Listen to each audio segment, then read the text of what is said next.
Hey Diggy. Hey Google, change the light strip to red. Turn on the fan. Okay, turning on the master fan. Hey Google, turn off the master fan.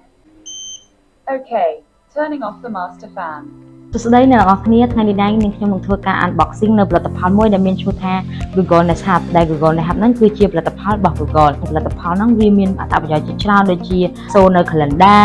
បង្ហាញនៅ Google Map play នៅ YouTube Google Photo ផងដែរហើយមិនតែប៉ុណ្ណោះតាក់ទងជាមួយនឹង device ហ្នឹងគឺវាមាន screen 7 inch ដែលយើងអាចធ្វើការ touch screen នៅលើវាហើយ device នេះដែរគឺវាមានភ្ជាប់ជាមួយនឹង speaker នៅពេលដែលអ្នកគ្នា play ជា YouTube គឺវាចាក់នៅលើនឹងតែម្ដងរឹតពិសេសជាងនឹងទៀតយើងធ្វើការបញ្ជាដោយប្រើ voice បានគឺវានឹងធ្វើការដំណើរការជាមួយនឹង Google Assistant ហើយវានឹងធ្វើការដំណើរការនៅ device ផ្សេងៗដូចជា smart home អីចឹងទៅ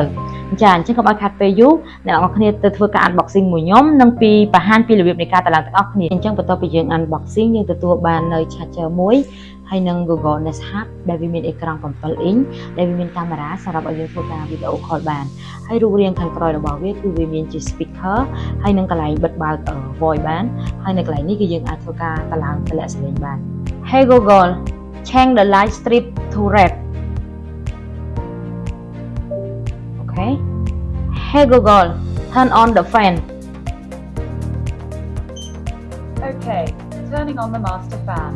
Hey Google turn off the master fan Okay, turning off the master fan. ចាអ្នកទាំងអស់គ្នានៅក្នុងវីដេអូនេះនាងខ្ញុំបានធ្វើការ unboxing ការប្រើប្រាស់របស់ Google Nest Hub ប្រសិនបើអ្នកទាំងអស់គ្នាចាប់អារម្មណ៍ចង់បាន Google Nest Hub នេះសូមធ្វើការតាក់ទងមក Digi Smart Home តាមរយៈលេខទូរស័ព្ទខាងក្រោមនេះសូមអរគុណ